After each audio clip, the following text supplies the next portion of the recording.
gate. My trust is in you. I am that I am, God. My trust is in you. When I was and so and say, everybody at the end I and Caudino. Everybody at the end would in your mouth so. Every son of poor we are seen at in your way. I see. A very as soon not at all. A very as soon not at all. Then getting Nanny Pan when he said, a baby by someone also. Any public cassia, yes, said, a cassia, young mammy, a yassi. Already, a prayer shamu hay. Get him already, you from when you when you promote your yes, I'm a pop. When you're not conqueror, when your tones are frozen, sabres of a dutuma. Your tones are frozen rather than casa. Your tones are frozen rather than my and to us. I will change some. Now, my to me, yes, you are home. Now I'm a two a bra or that at the jack. When you're not conqueror, baby. I want a brother from a casa. But my young man was swore. Now I'm free. I did you when you against such a level. And the enemy will pay out. The side will not see any cabia amount. It will Jesus Christ name. Amen. Amen. The nobody in us, our dear, or what you in them. Amen. He said, a bree, a bra, you drug, not ilipa, the cra, abotoka cra. Now, all fucking. Can come back or now, can't be said. And yes, so about baby, I'm a whole and answer a yes. Dan say, about party, I say, Amen. Choro and a kind. If we say baby, you want, when you pack her a bottle, when you pack home a perform, now offer a guinea. Now, can you know about final? So when I'm here, two more, it's me the local and quite here. Amen.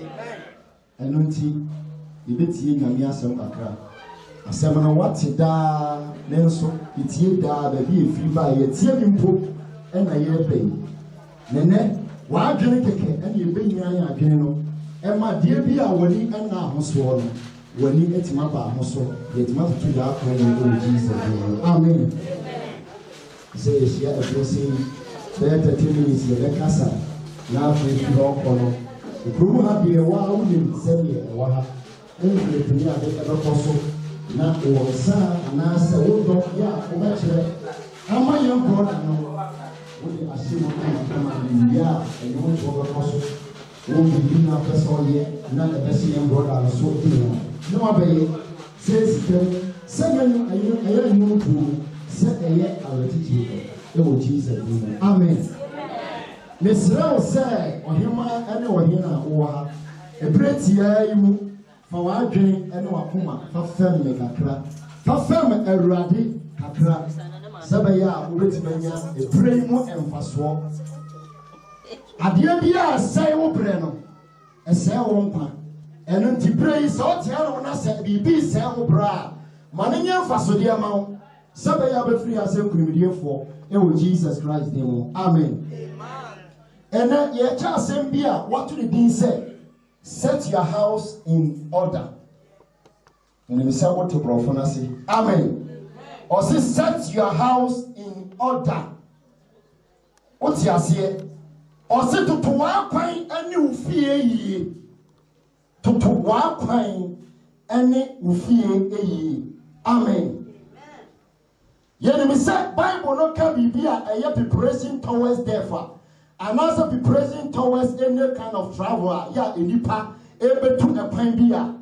Yawa Humpa, who I am near ye and Sana. Appoint you no to me, Abaso. Amen. Oh, who ya appoint you? I won't appoint you. And until about time, Piera, or when send a flyer Cassia. Now I shall see her prepare Sabaya, Aqualana Obano, will bet me a receive Aqualano, and when I have faith. Amen. Sanso and a woman so when you pay the car, dear Radin Dono, Bible no say you will not and no can him. Now one of our body and Kaya said, BB Pow, enunti ye ahoboa. Amen. Na yanyina yawura anase yanyina yahene ya ne afa na Hezekiah eye wono na asem ana Awurade de nkaibo bi anase wo ma no warning bi se Hezekiah na woni se wotene wugina yie na emo me ka kire wo se ebra so se oba aba bewu enunti adia ba ko amahunu wo ma woni se niema bi ni da yie enunti masama me wode ma wa me se set your house in order. Amen. Ki mu no waka say o se hye samansie. Amen. Ki kasa ne muodu ba ki kasa se o ka amadia no ebeye static ejina faako said ye yanti asie mu e kirehye ye ne se yenyan samansie ye ne se so body say mi wu a me dan ye dan eye me madia anase misikai eye abusuan dia anase we ye dia no wape witness aka ho wo de obakin ka asem no na de obasan na de na dimu na onipa a waye nsamansie wo wiase bia no se omu ya nsamansie ye dan enye dwuma. Amen. As long as the person still live, no, at the end of why you juma, at this owu efras as so ansana sa yamani nyina ayadwuma. Na wohwemu a enipa ye nsamanse a de na awrehɔ ne sɛ ɛda yi wa na osiye wa na pray sika wa na pay wa kasa twakwan a wo fa so wo pay sika ne boss abra no na wa ye nsamanse wa bra wo din ni mu yi etu international unsu na wa pray di mu boni nyina ba wo pray mu na wa kasa wo to no ye nsamanse sɛ mi wu a ye mfama so asini wo benten no wonni mu sɛ wo din ni mu de gata wusu wundi mu wela wa ya to wo din wom kona koriri na ho na ye ho na peye eye ye ne peye ane ye breye but ye din nim aya bia ye wo wiase aya bia ho meti wo wiase ye ka se wo revisit sanie wo we na sitie ani sanie wo Nyankopɔn adan waka na watimi anya twiri bi se na se Awurade sama hawe ho bebrebe wa asase so na ama metime ba bedu pepe so ye bo mabodin ebra mi beja akoyi na we la maye ya midin nimu yi Awurade ya ne sen ene me breye den. Amen. When Nyankopɔn ka kire Hezekiah say set your house in order. Amen. Onwendofo so aka set your house in order ki no mane ye baako but English no de e mane ye baako. Amen. English no multiply asem no English no add asem no be ye proverb way ya wodi kina wa ubetimi dia kasa se siesie wo fie yi na hoho ba besrawo ubetimi kansa siesie wa brabo mu no obusuam yi na niema ne da yi na mmom Onyankopɔn asem eye honhom enti so de mawa na so ka kira wo se wo wada sorry na Christ ne han na besra wo so a me ba cho e kire se wada na en kire se wada. Amen. Eno ti twi na wa ya na nsamanse no e ka se ka twi no brodo asem no but in English ne dey was say set your house in order if you buy na Awurade ka cha me no mienu se fasisi yie na dress ho yie emma hanya kama se be ya ohoho no ba wanim amu ase. Amen. Na kire se ho mo fam no de ba boa o will de ba boa me will enya bibia o enya bibia eye woni padua ena Awurade ka ho asem Onyankopɔn ka kire Hezekiah no eni padua no wo ka me ba cho wo hene ban no obewu a eni di obedi ade wo hene bia bewu a surely say oh there is another person who come and succeed the king enti samanse ba no onye Israel hinie enye wo na wo hye enkwa ha ana enkwa ha eye Awurade na appoint here ebia wo ba definitely automatically obaba bedie enti will be na Hezekiah wonye but na Hezekiah chini hudi sawe obi wo chini hudi say sene enso na Ezekiel kwan bebrebe na nye papa. Amen. Enunti ana Awurade eka cha na say one setting a house in order. Amen. Yen hwa de bie. Ye kasa ofi a e ye onipadua. Ye tie die. Ebi sasam na ye honhom no. Eno na ye interpret ni sabe ya obenya mu ntiase yie. Na timi aboa na will na obeye no. Wa dwi hu yie na wa ya ade a e beboa wo kra. Amen. E ye onipadua. E ye wo kra ene wo honhom. Sasemi na Yakupon de ma Ezekiel. Nemo no se Awurade oya wo nipa ne se okasa. Wa wo ya wo nipa ne kasa wo ti ase. Enu na me dey example ma se okasa se wa wada sori en chese wada. E chese ma wani adan emra wo so. Amen.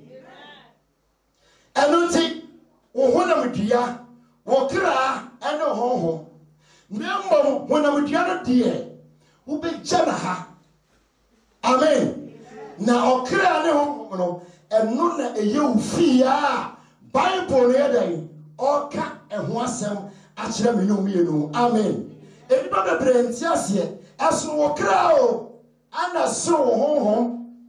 Bible si mo bia ni aboa moja ebisa aboa ni moja mu na de ni mo ne kra dan etie enti okra woti moja mu ni adwene mu na mo honhom ma ye Onyankopon honhom no de Waya enframa eno ne emaye home amietimikasa. It is only Bible for the Laza. Bible no say it is the spirit that give life. It home no everyone na home in the sa afa na mo jalo ne wakra no so dey wapo da biafa. It is obi o mi free mu na wo wusesi a wo de akona kwa pai na he se moja bi da ho wolu mu a na se moja ya honam a apoanse no eganko ye won moja bi o eyensu fi ni moja fi e na abehu afri nipa honhom no afri ni mokoro se won ti ase a ukofia kan bibi ewo 2 Corinthians chapter 5 verse 1. 2 Corinthians chapter 5 verse 1 was it Paul can say and you know the fumuntie mini pedue ya wumuni was it eye entoma was it na se wo twiri ni padua ya yentoma dan ya egua ye wo efie bi wo emu a wa mfansa na si ye na se afie ni na dan ebetina ho da when we say some no because set your house in order no I say Corinthians adifani asamna ma say when tent your bar it na say ahanu with the Christian ebedi na say tent your bar 1 week 3 days near to 2 but there is a house within us yeah not the best day forever and ever na sa fie no and Awurade ka kire Hezekiah say e o mo se nipa ni so dia wotene but me Awurade me won say wa kwan da yie therefore set your house in order. Amen.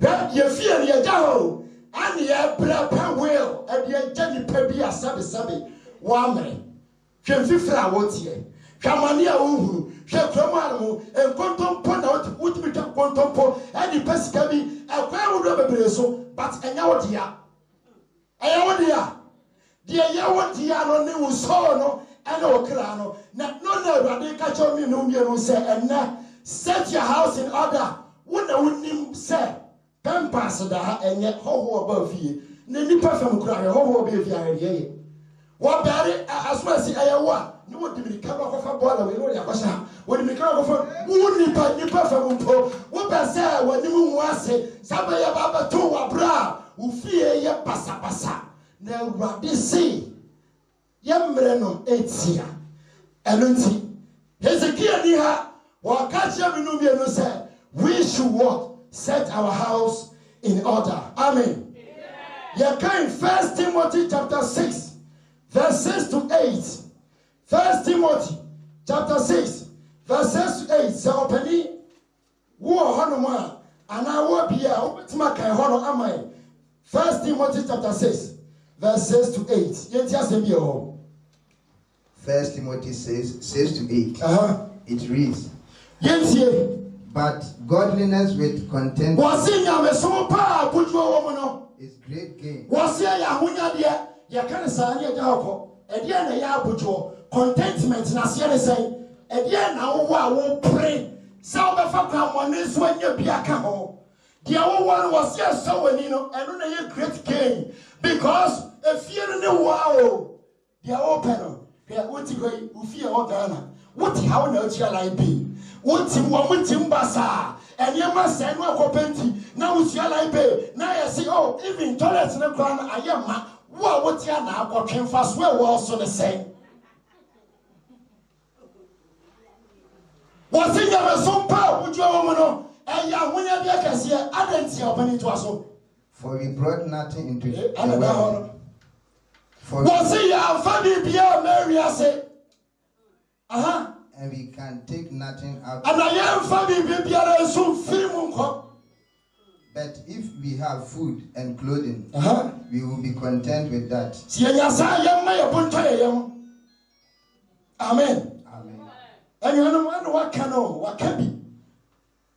Well now, pass ye minumi ye, but ye many power watch it, ye ya my home, but a no near dear, ye found ye found. Amen. Hey yo, hey ya. Amen. Look at John chapter 6, verse 27. I was saying. A man yaduma emren some fifre and fanny a piania a pro. Nemo yajuma Sabaya obenya piania a doba quaifa down come. Jessia obey 1 man come, but won't coffee as only she, your friend yaye. As only she, it does not complete you, but the Bible say, Yajuma. Nafa to aduane a ebema wo dan kwa eni nyankopon asem amen eno nti yenhwe yi na yenye will yen set our house in order niema bia ni da yi no yemfa ensisi yi sebe ya opie na ni mo nyamo a ya nya yiraba e wo Jesus Christ name amen okay Galatians chapter 6 verse 7 to 8. A horse walk as a bio Galatians chapter 6, verse 7 to 8. What's it there? It reads, do not be deceived. Was it my lad? God cannot be mocked. Was it when you go away sinner to king? A man reaps what he sows. Now, the one who sows was in a 1 hour piano every 1 hour by kind proyamo. From that nature will reap destruction. Hey, fair, and she are pro. Amen. So I want to free that down. Maybe I will and your first over 2 pounds. So I want to worry and your fair. But any piano woman and a radical said. Wouldn't mu secret near my way, Fenia Messy ye, Nancha, not your baba day. No, Abba. Every say 1 hour, the other one, no power, young, power, Yanyama, workers officer, a best Sunday penny, and your project, Sarah Boloka. Was in their mom, the hour done ratty, the hour done a young person home, the other need her. Now I don't feel upon your quaso. Or no was yes, ye cra, amada and quan. When you go for a man in your cheffer, it was Jesus Christ, amen. Yeah, and nay, you were, and you may be a while nipa in Shannon. You were Yamason, and you were Christus. Amen. Yamason brasso, the frittete brasso, Yamason for you know who are past Samaro. Christus brasso, and you be who said. When you pack na say nyankwa bio abesere ko paradise ya na adam wo kane no Christ sombres will be power open bi eye for an eye and a tooth for a tooth and now what's your sorry them we are suffer we are deaconesses we are singer what to know yeah we are near pray but one Catagasa, man, so I walking. Amen. Yamason Brasso, you know, Yamason Brasso, you the Chenny Pano, I'm a Radina Castle Chenny Panade, and Cassan your pen, never when you walk. If he said, paradise is awaiting us. A man, some other man, and no one joke. Yamason Brasso, one in a wua, or pass some other, and until young shed, Sadiani, young quiet Bible, I can assemble so. Oh. 2 Kings chapter 20 verse 1 and they come. 2 Kings 21 to 6. In those days, Hezekiah became ill and was at the point of death. The prophet Isaiah, son of Amos, went to him and said, "This is what the Lord says. Put your house in order." 25 years. Yani kama kasa nipa kakra bi enipa bi a ne hu yehu bi 25 years old. And obedi hene no. Ana hene no so woni 14 years. Not just say Hezekiah was 39 years. 39 years na ka cha le say pompom no onyankopon fere obi a yare mfere obi a wo hene pemu Juda hene. Ya ye diri wadan se so ye tiri ne o he tiri ne ehene na pompom bono ne aka cha 39 years. Where power kwala. Where just a small boy, such a one summon see na ubu.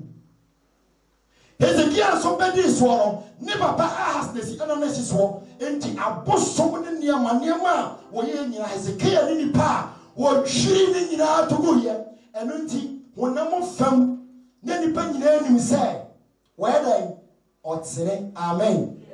If you pay radio fast, what's your sorrow into which you would decide today? Oh, boy, once today, shall we and a show come here? A brand consuming papa would down we, and what does man can say? And so, and shall not your banapa, and shall not want down your top. And if I were quiet, as is a year, Nadana Mato, ever play young Pofimo, upon it also. I say, put your house in order because you are going to die. Was it? If we say, you will not recover. Ezekiel turned his face to the wall. And remember, oh my Lord. Remember, oh Lord, how I have walked and with wholehearted devotion, and have done what is good in your eyes. And Hezekiah wept bitterly. Before Isaiah had left the middle court, the word of the Lord came to him. Go back and tell Hezekiah, the leader of my people.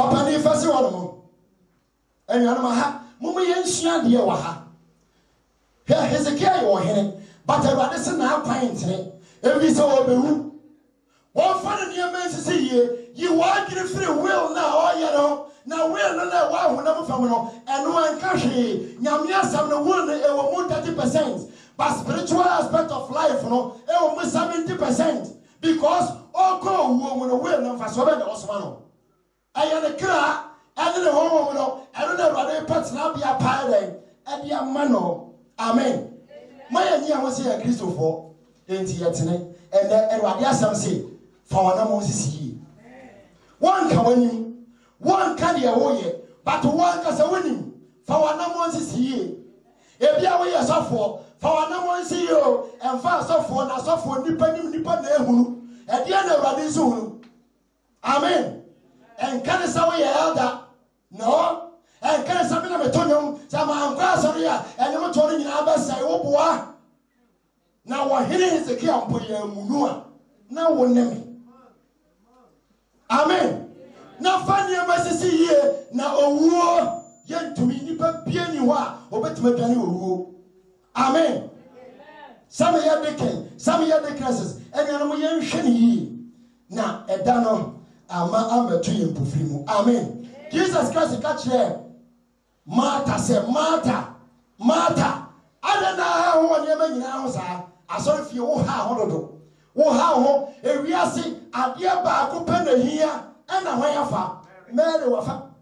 So we say, so be a quano by and just say, now what's in it? But Mary, the Bible say, was Jesus and you will say, ah, and I won't see the time. What's here now? Somebody obey Asuti, now what they are some now, and Bannon, a cobobra, Nana Krano, Enya, baby, Atsina.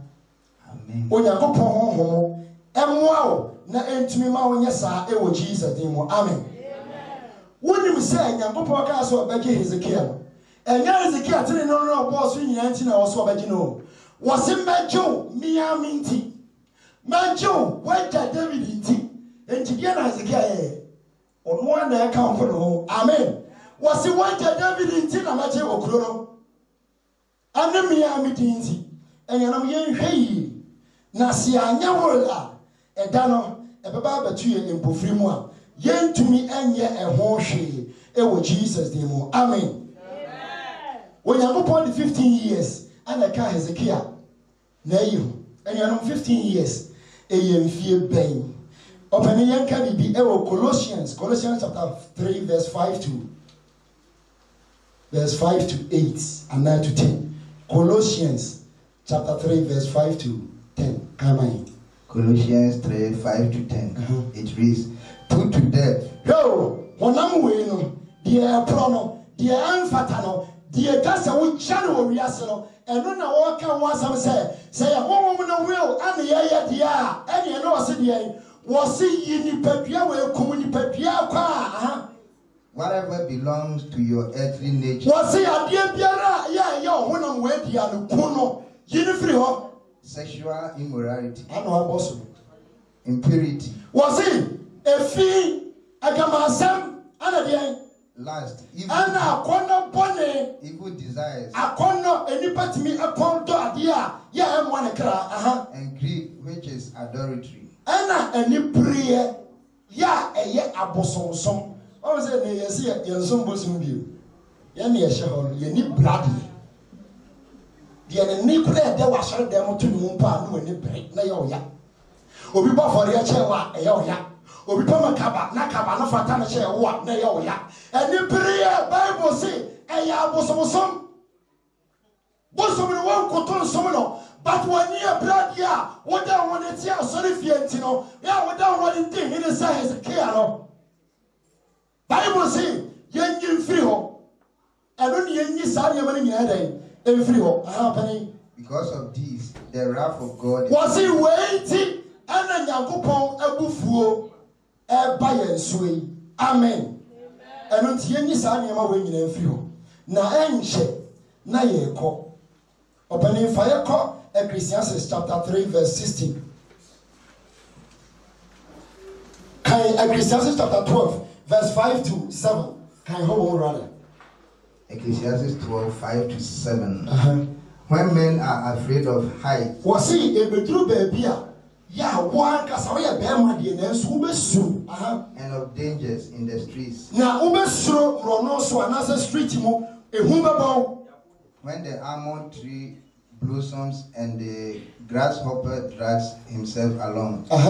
And desire no longer is dead. Winning Asana or kind of riddles. But someone can do a person children and say, oh, more fair. We are come, ye any penny any Joe, Yakas send you Wusitiano, but a bread bar, a bayar. Then man goes to his eternal home. And was he go about the streets? Was he? Some were fanning in edge in a real yellow, won't you buy a corner daffy? Bible name you to eternal home. There is difference between a house and a home. A house is a temporary dwelling place for our soul, but a home is where you are going to spend eternity. Amen. Was it only by corner Remember him before the silver cord is. Was it Kaya Radin and San the Pepia way?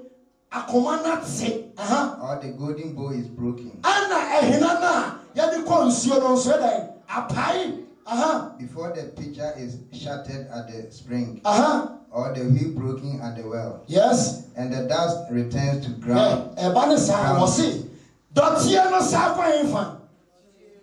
Ni dotia bio. Na fe die bio. And then and came from, and the spirit returns to God who gave it. Aha. Home na da ho se wada. O kra no sa kọ wonyankopon a ya wode ma ya na nchen. Anuanom.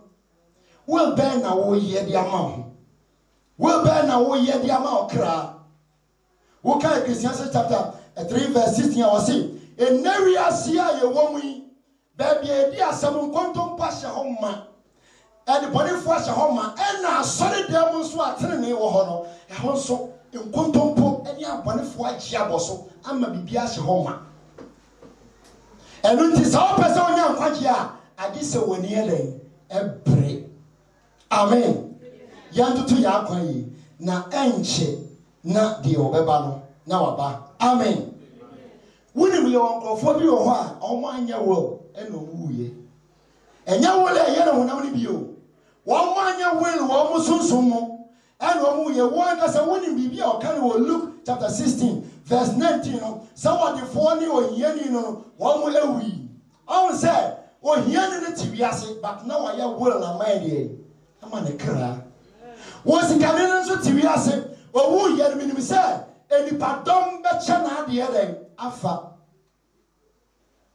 minimum bi no wosika na ni nuano mani bre no na yare bi ball no yare no ball no omo pese omo de mekọ baabi akosan yare but not knowing say no mpese wo wu ntam no omo fon fa ne gapade amen na omo de ko he na man no so smart omo de aduro twitwi no ye no de omo ye no bia e na omo na dro ba akose wo no eno na ye last drugs a ono mo be recover na ono mo no omudi tuna ni mo de say ni mo di nso gu so say what you do na say katra mase opia ya na ya na say Johnson de me no akoyi do na to was mu guys me jimi me wuri mo plan ni na wo sika ni bia ni papa say wo kwa wani mu na say yare bi bo wa omo pese mo pia wa chinta me dai na wo kwa no mu nya kwan e fom fa hwe ni o hie ni ye wo toto na kwan yi o opani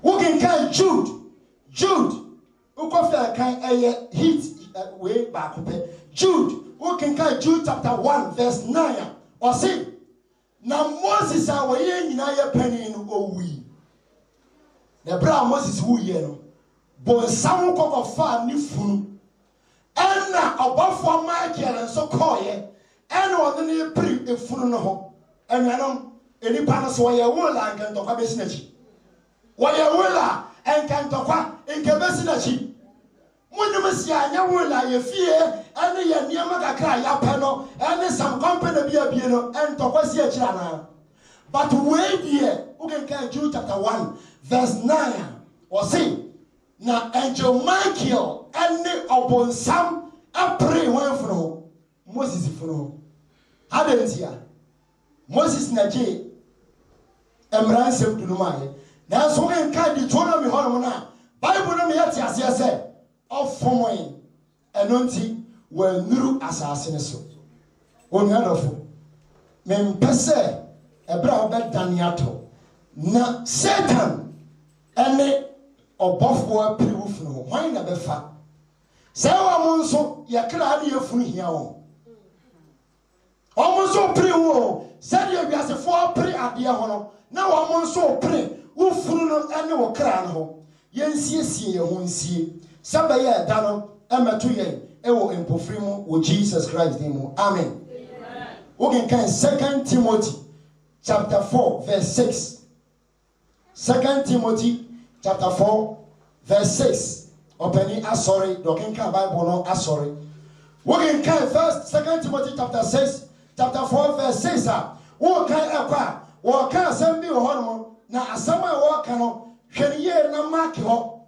na bra basoma Paul enso akwa ne kra achi na yenhwe different between Paul and Hezekiah Paul ka asem bi wo say na wo ba be hwie maku se ahwiesa wo di ma ba afore wo be hwie mi mogya atoagu Obeshemi moja edi atwagu na my time of departure has come.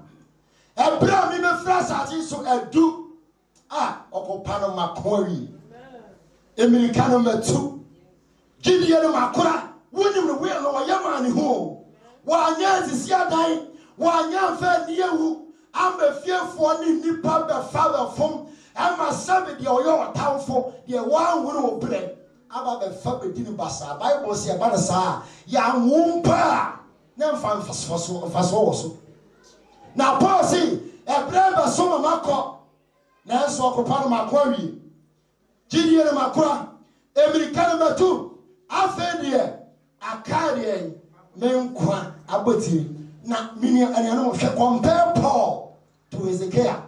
Ube wisha wonsamansia put your house in order. Na Hezekiah then osu Paul osu Paul wanfasire opere yenka ba bibi wo 2 Corinthians chapter 5 verse 8 yenga small Paul sa aka 2 Corinthians chapter 5 verse 8. 2 Corinthians 5:8. 2 Corinthians chapter 5. We are confident. So because of your confidence, you understand. I say. So I have confidence. We are confident, I say, and we prefer to be away from the body and at home.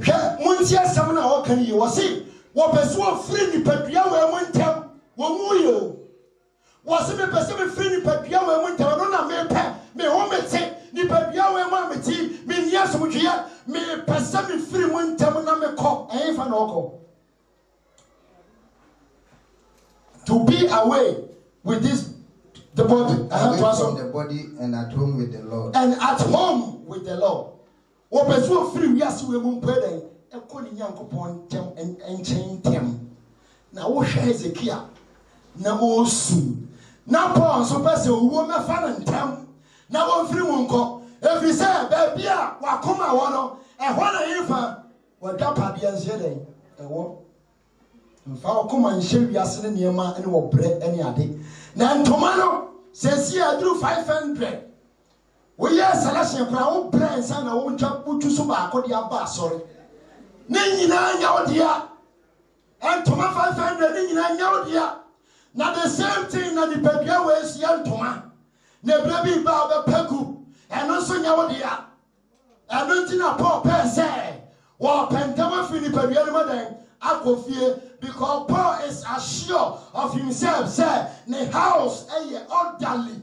Amen. Things follow orderly and it will akofie na wako home.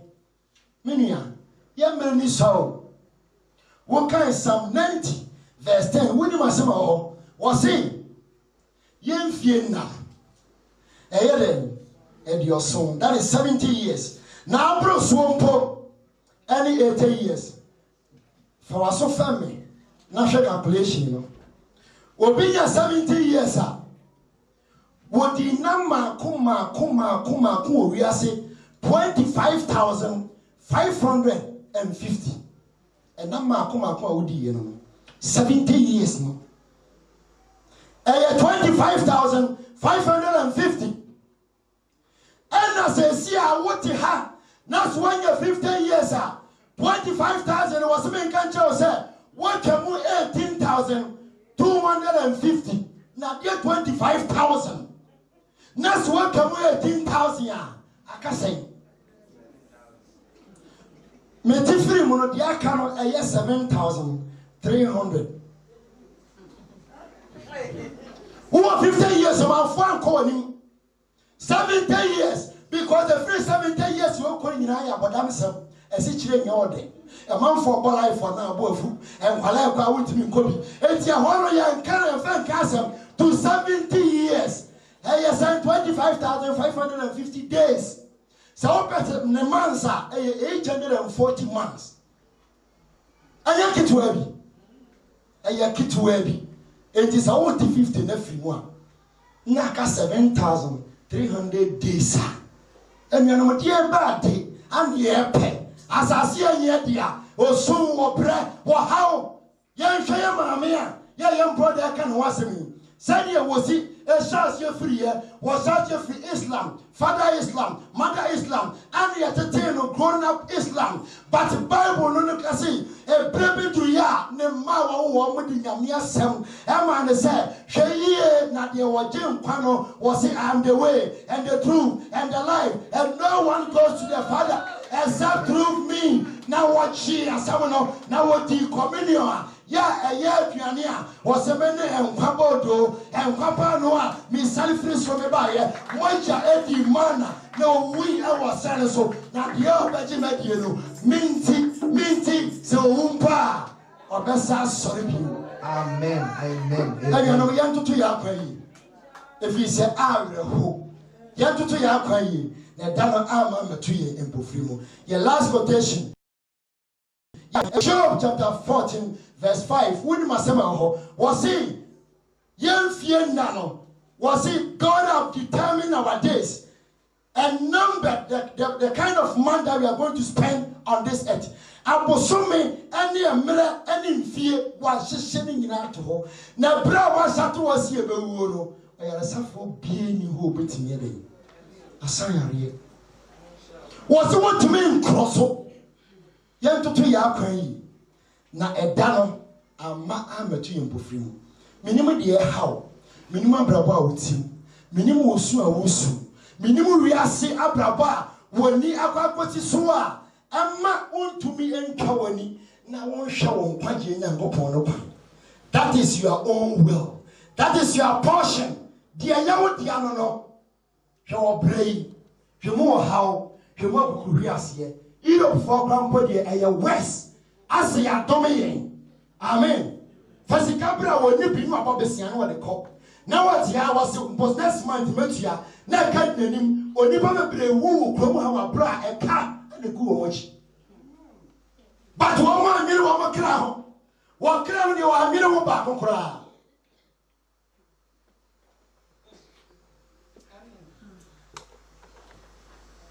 Obanyansani. Set your house in order and check who a re heaven a re said your brother can. Sorry, General Nassau.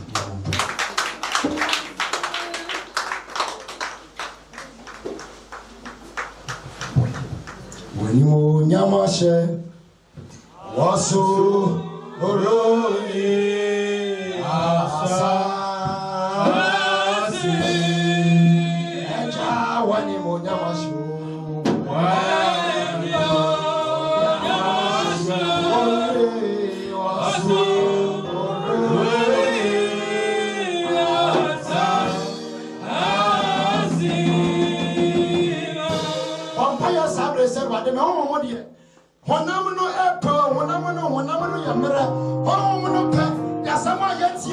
Amaya come in and so you're free a chikoya. Not a free muko. Vampire Sammy said, what the father don't point. Samaya met him actually about our words. I do what the Anantia of Pamwa. Yami Rua. Like Japadiano man, Sabbath Massa Akabu. Here, what a vampire Sam. Empire back. Also,